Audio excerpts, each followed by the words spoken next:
भगवान राम के नजर मंथरा के तरफ से हनुमान जी के तरफ गई कि का बात है कि लड़किया इतना जितना तेजी से अइलक ओकरा दुगुना तेजी में घुस गइलखियो चल गइलसियो भाग गइलसियो। तब तक ले नजर पड़ल कि हनुमान जी मुका बनले बने रामचंद्र जी कनी हो कि हे हनुमान तू अपन मुका जौन पहला बड़ा खोल दो आ सीधा खड़ा हो जा। आई है दोबारा फिर मंथरा के बुलावल जाता भैया अरे बतिया खुल जाई तो पूरा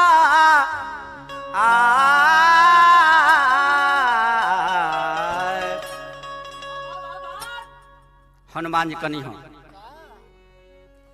बतिया खुल जाई तो पूरा अरमान होई हो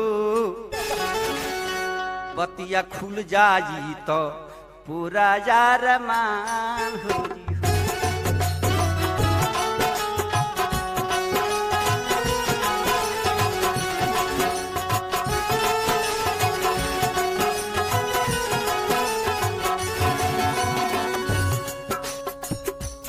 बतिया खुल जाई तो पूरा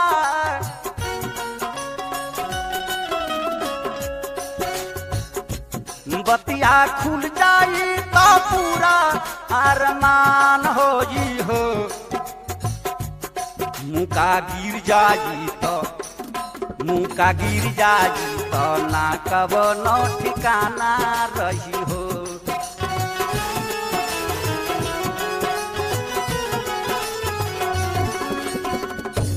बतिया खुल जाई तो ओ बतिया खुल जाई तो काम गड़बड़ा जाई हो मुका गिर जाई तो ना कवनो ठिकाना रही हो मुका गिर जाई तो ना कवनो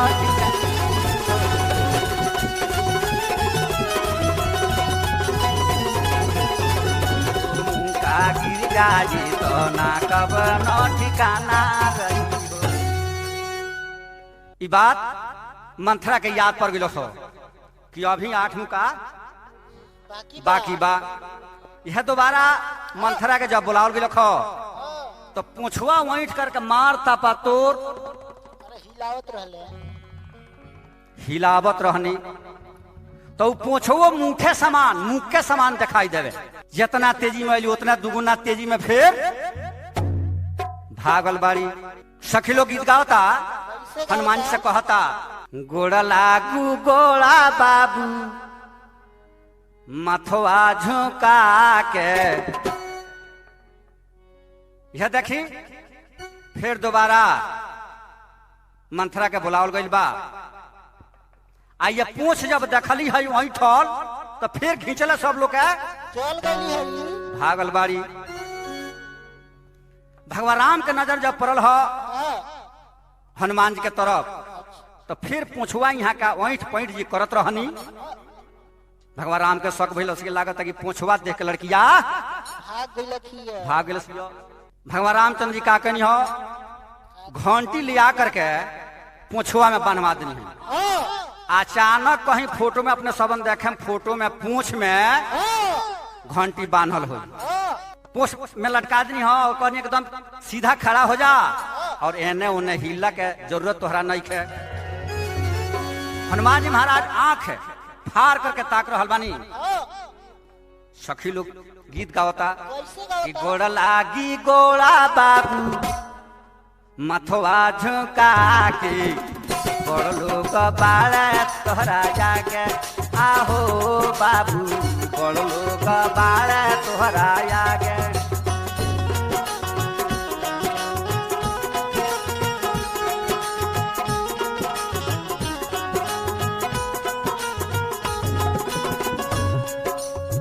गोड़ा लागू गोड़ा बाबू मथवा झुका के बड़ लोग बाड़ा तोहरा आगे आहो बाबू बड़ लोग बाड़ा तोहरा आगे।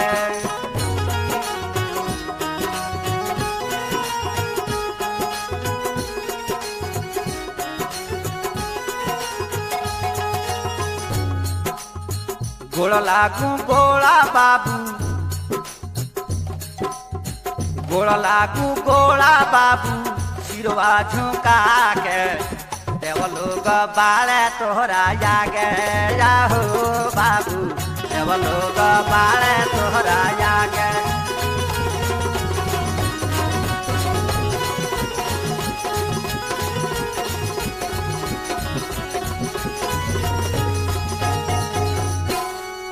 अच्छा भैया, सारा सखी लोग यहाँ अनेक प्रकार के गीत मंगल चार गौलस मंथरा भगवान राम से कहतारी, का कहतारी? भगवान राम मंथरा से पूछतानी, का पूछतानी? आखिर कारण का बा तू जितना तेजी से तू आओ तारू भागे जाता रू, बताओ सच सच बात का बा? का बाटे? मंथरा बतावे के चाहत नहीं थी, लेकिन बड़ा दिक्कत से बताओ तारी। बताओ तारी। काहे कि अभी 8 मुका तो बाकी रहे, या के मुका नहीं गिरा रहे।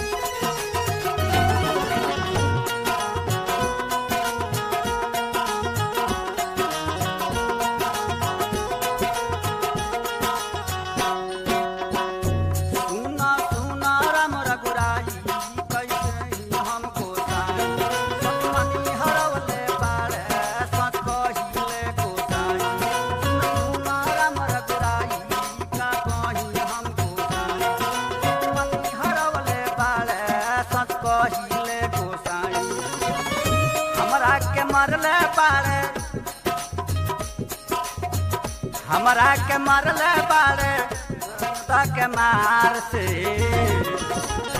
हम शादी नहीं करब हनुमान से, हम शादी नहीं करब हनुमान से।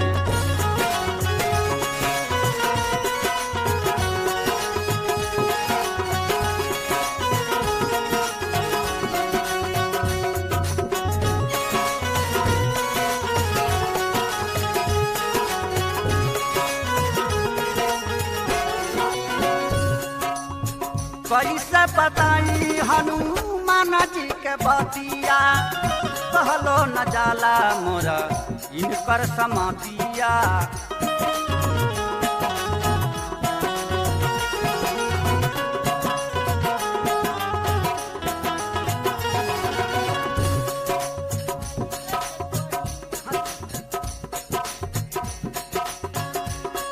ओ कैसे के कही हनुमान जी के बतिया, कहलो न जाला मोरा इनकर समातिया।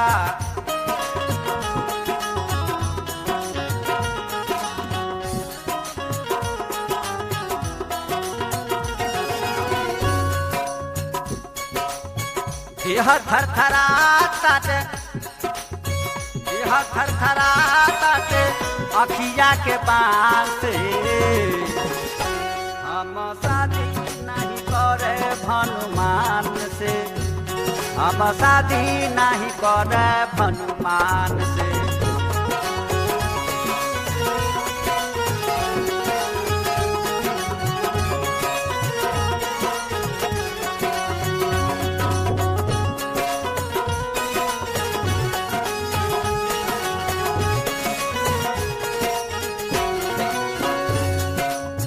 कैसे बताई राम जी पहले हम तो करो, शादी मत करिह हमर यह वचन बद कर।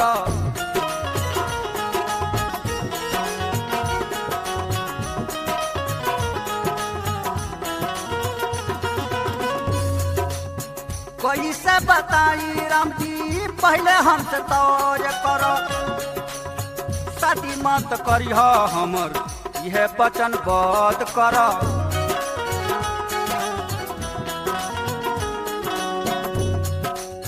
सतमन हरवले बारे, ओ सत मन हरवले बड़े बाह में धगी बांध के हम शादी नहीं करब हनुमान से हम शादी नहीं करब हनुमान से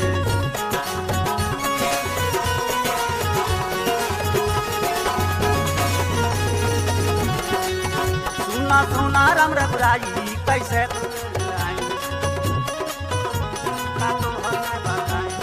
मनी हरौले बाड़े कहिले गोसाई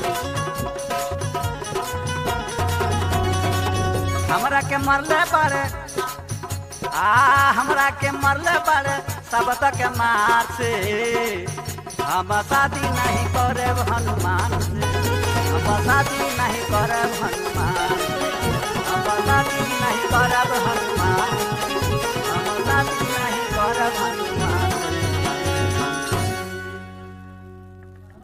मिली नजरिया राम सीता से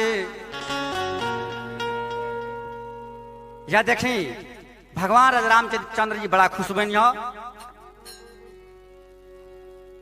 हनुमान जी के बड़ा बधाई देनी हो और कनिया कि हे हनुमान तू हमरा से कुछ मांगो ये खुशी में हम तोहरा के दान दी लिखल बा कहल बा मिली नजरिया राम सीता से सीता सखी नजरों से देखी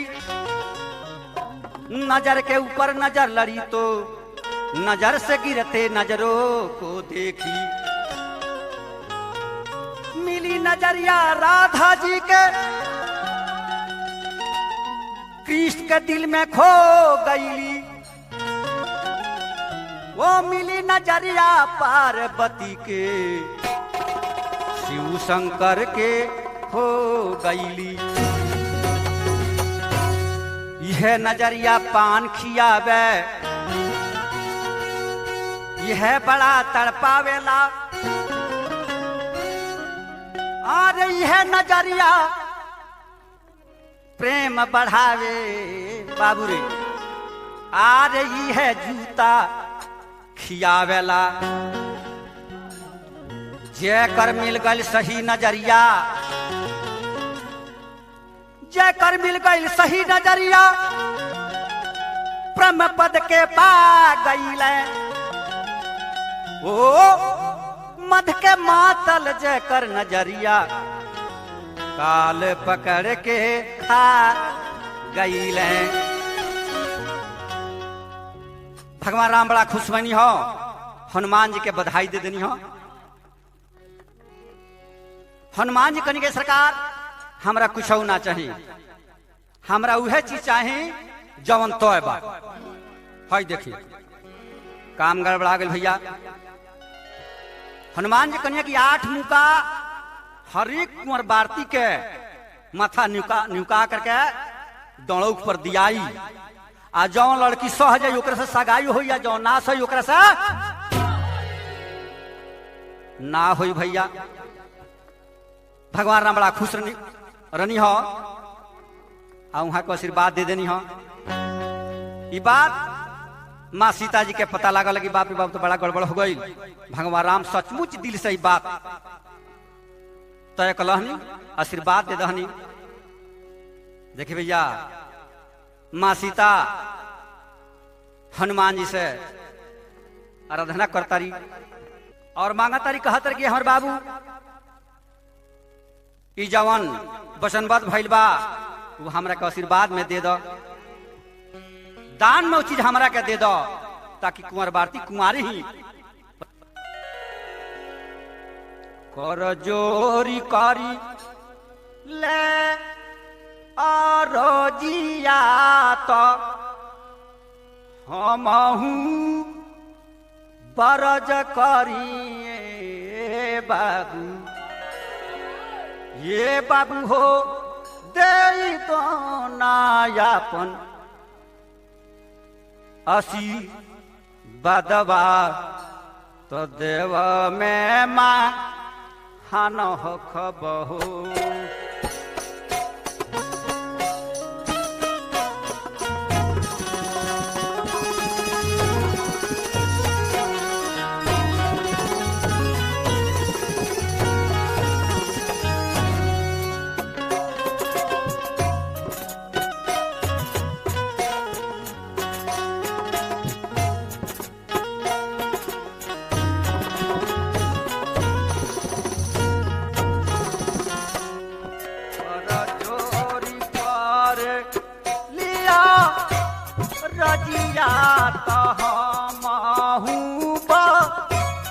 राजा करिए बाबू कर जोरी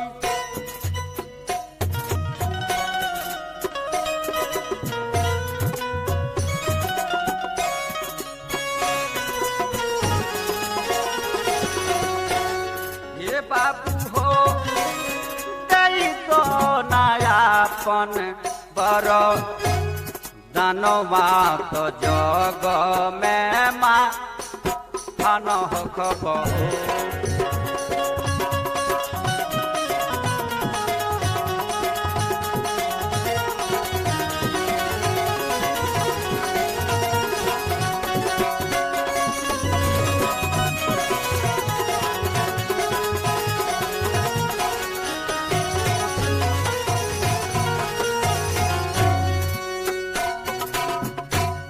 राम जी से लिहल बड़ा दानवा तो है हमके दाना दे दे बाबू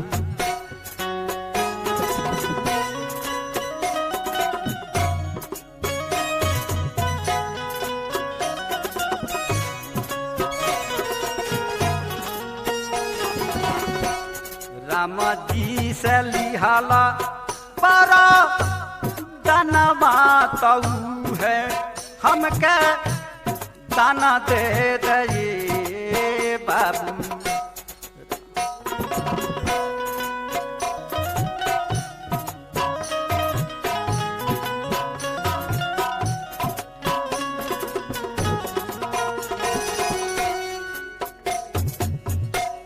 ये बाबू हो ये हनुमान वही से चलेला सब सृष्टि कुमारी पर दया करो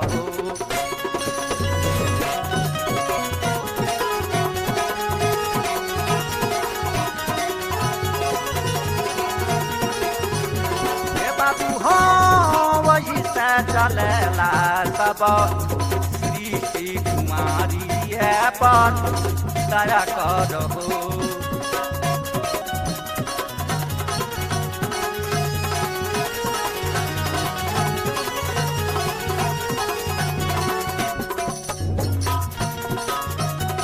बाबू हो वही से चलेला सब सृष्टि कुमारी पर दया करो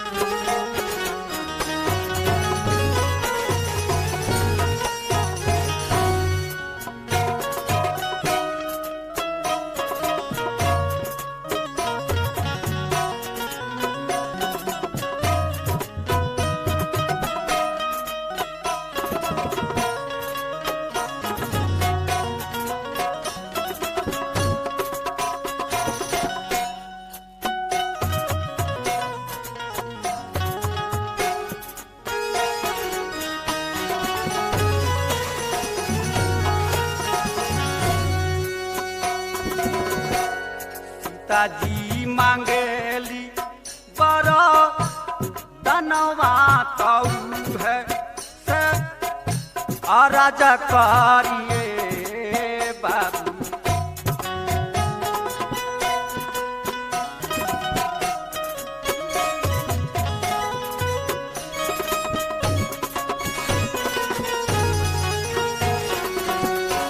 सीता जी मांगेली बड़ा धनवा तो से राजा करिए बाबू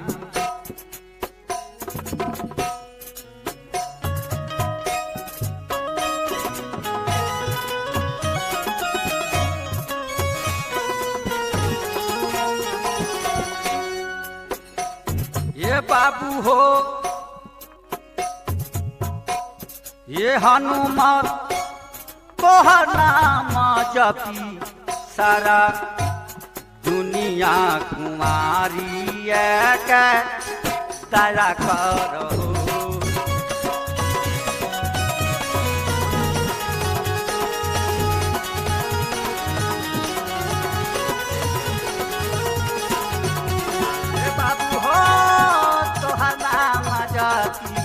सारा दुनिया कुमारी पर दया करो।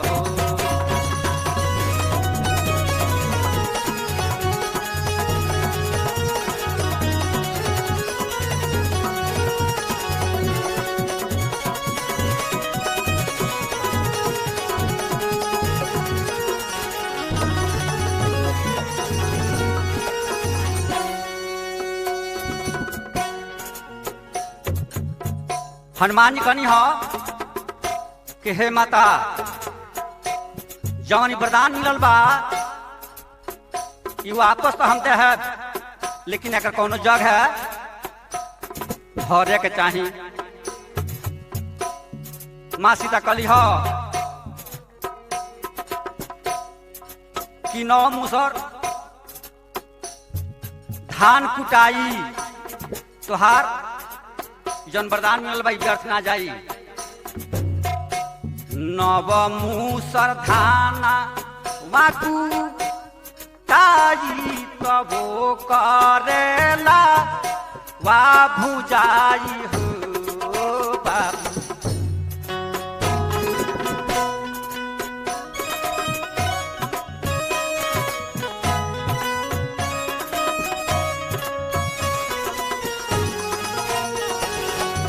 माँ सीता कहलिया कि 9 मुसर धान कुटाई आ वही धान के लावा भुजाई आ उहे लावा माई बहन लोग गाई लो, ओकरा गीत गा के उ गीत में मिलाई लो। 9 मुसर धाना उमाकू ताई तबो करेला वा भुजाई बाबू।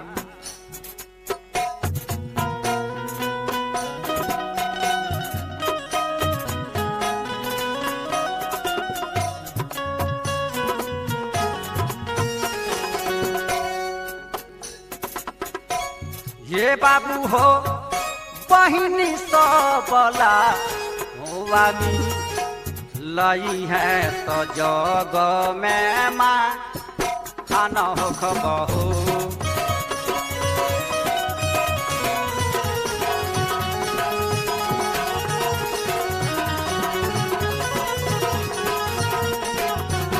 ये बाबू हो वही से लावा सब में लई है तो जग में माँ खाना हो खबहो।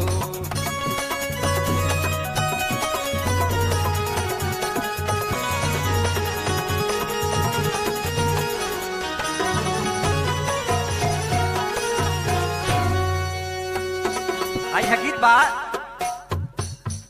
तोर लावा मोर लावा एक में मिलायो रे। तोर लावा मोर लावा तोर लावा मोर लावा एक में मिलायो रे। अब है लावा मिलावाला लो अंगना में। तोर शादी मोर शादी एक में करायो रे। तोर शादी मोर शादी एक में करायो रे। तोर शादी मोर शादी एक में करायो रे।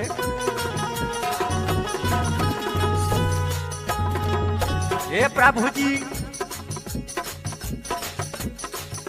हे प्रभु जी ये प्रभु जी गावेले राम बचन शर्मा सोहर गाजी के नावेल हो।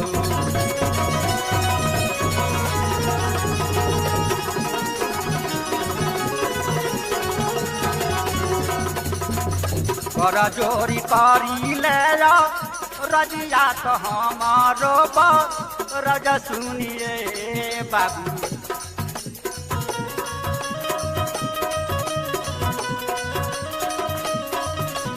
ये बाबू हो तोहर नाम जपी सारा दुनिया तो देव में माँ खाना हो बहो। ये बाबू हो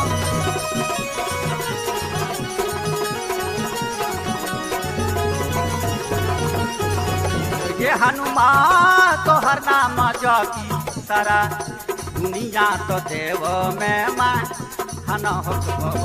ये